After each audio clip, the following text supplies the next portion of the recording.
오늘날의 신사도나 교주들이나 이단들이 뭘로 사람들을 꿰냐면 행함으로, 행위로 너희들이 완전해야 된다라고 얘기하면서 사람들을 옥죄이는 거예요. 이렇게 복음을 풀면 사람들이 어떻게 되냐면 사람들이 내가 더 열심히 살아야지, 나 못 살고 있구나, 그래서 눌리면서도 따라가게 된다라는 거예요. 근데 복음은 사실 그런 것이 아니거든요. 그렇죠? 그래서 이 복음이라는 것이 굉장히 좀 선명해야 되는데, 그 유튜브 영상을 보면서 브라이언 박이라고 하는 분이 치유 사역을 하는 분인데, 그분이 복음을 이렇게 푸는데 순수한 믿음으로 인한 복음이 아니라 행위 구원론적으로 풀더라고요. 이게 굉장히 위험한 거예요. 그죠? 그래서 김영효이라는 그 유튜버도 이단으로 현대 종교에서 낙인을 찍었고, 그리고 그 복음을 들어보면 행위 구원론적이에요. 더 열심히 해야 되고, 그래서 옥죄이게 만들고 사람들로 하여금 세뇌당하게끔 만드는 위험성이 있다라는 거예요.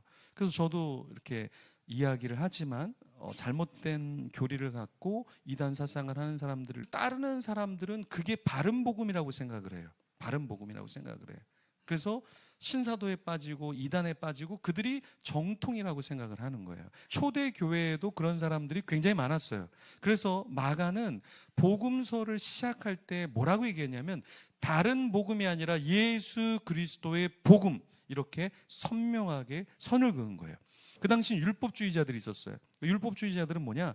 율법을 지켜야 네가 믿음이 있는 게 드러나고 그 의로 말미암아 복음을 받아들인다, 이렇게 믿었던 거예요. 그래서 세간점 학파라는 게 이제 20세기에 나왔는데, 세간점 학파는 뭐냐?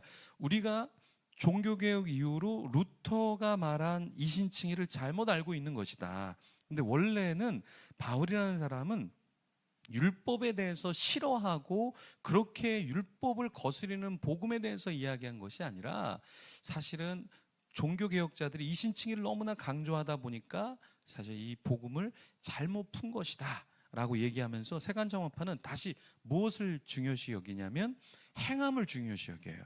행함을. 그래서 행함이 완전할 때 마지막에 우리가 구원받는지가 결정난다.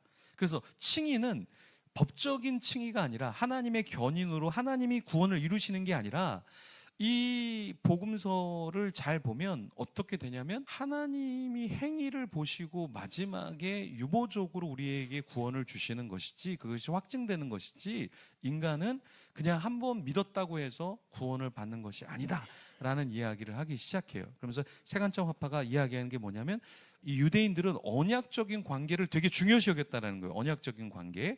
그래서 바울이 본 그 유대인들은 우리가 보는 것처럼 율법을 따랐던 사람들이 아니라 언약적인 관계에서 하나님 안에 있었기 때문에 종교개혁자들이 보는 그 칭의의 개념과는 조금 다르다. 언약적인 개념의 율법을 가졌고 그런 공동체였다라고 얘기를 하는데, 그것이 잘못된 게 무엇이냐면, 반드시 우리가 피할 수 없는 것이 바울이 율법을 따르고 구원을 이루려고 한다라는 그 내용이 있거든요. 초대 교회에도 율법주의적인 복음이 있었다라는 거예요.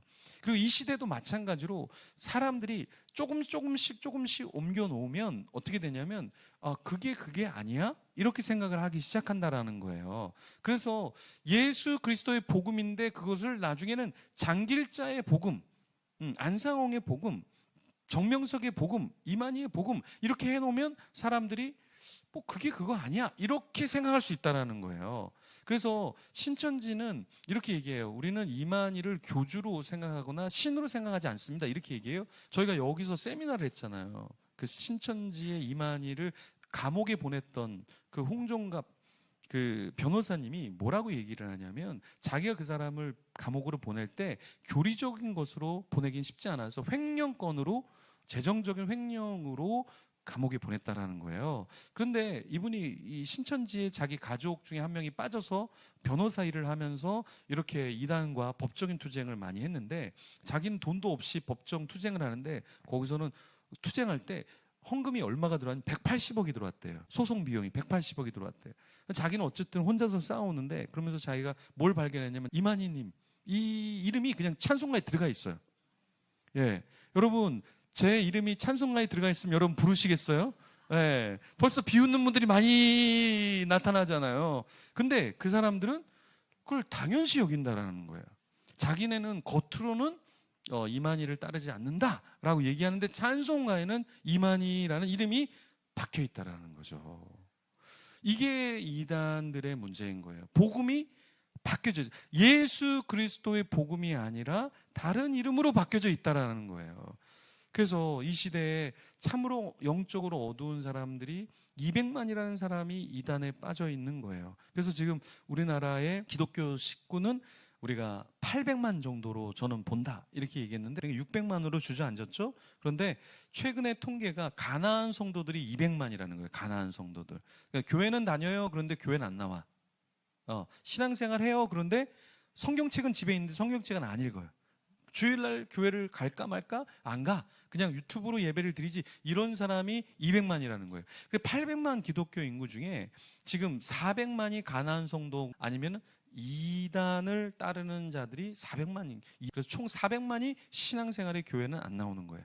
그래서 400만 정도인데 최근의 통계에서는 실제로 교회를 나오는 사람들은 약 300만이다라는 최근의 통계가 나왔다는 거예요. 그래서 우리 기독교 인구는 지금 한 300만 정도로 사실은 이제 봐야 되는데 그 중에서 내가 예수 그리스도를 나의 구주로 복음으로 받아들인다라고 하는 사람은 몇 명이나 될까 했을 때 100만이 될까? 우리나라가 이런 퀘스천을 찍는 이야기를 지금 하고 있습니다. 옛날에 우리가 기독교 인구를 1000만이라고 얘기했어요. 1000만이라고 얘기를 했어요. 그런데 지금은 기독교 인구가 1000만이 아니라 100만 정도 될까? 신앙적으로 교회 나와서 이렇게 예배를 드리는 사람이 정규적으로 예배를 나오는 사람이 100만이 될까? 이런 이야기를 사실 우리가 고민하고 있다라는 거예요. 그 이유는 무엇이냐? 복음이 희석되기 때문에 그래요. 자꾸 복음이 희석되니까 예수 그리스도의 그 복음으로 우리가 구원받는다라고 하면 사람들이 좀 뭔가 부족해 보이는 거예요. 조금씩 첨가시키는 거죠. 조금씩 첨가시키니까 복음이 아닌 다른 것을 복음으로 여기는 거예요. 예를 들어서 커피는 좋은 거예요, 여러분. 커피는 좋은 거예요. 근데 커피에다가 자꾸 설탕을 막 집어넣고 거기다가 크림을 집어넣고 거기다가 뭔가를 자꾸 집어넣으면 커피는 요만큼밖에 안 되는데 다른 게 90%를 차지하고 있는 거예요. 그러니까 커피를 마시면 마실수록 커피는 좋다고 이야기하죠. 그런데 우리가 마시는 커피는 일반적으로 얘기하는 커피가 아니라 순수한 커피가 아니라 다른 것들로 너무 잡다하게 들어가니까 커피를 마시면 마실수록 몸이 안 좋아지는 거죠. 원래 순수한 커피는 하루에 4잔, 5잔 마셔도 몸에 그렇게 나쁘지 않다라고 얘기해요. 그죠? 그런데 자꾸 다른 것을 섞으면 안 되는 것처럼 복음도 마찬가지로 순수한 복음은 우리에게 좋지만 이단성 복음들은 굉장히 안 좋은 것이다.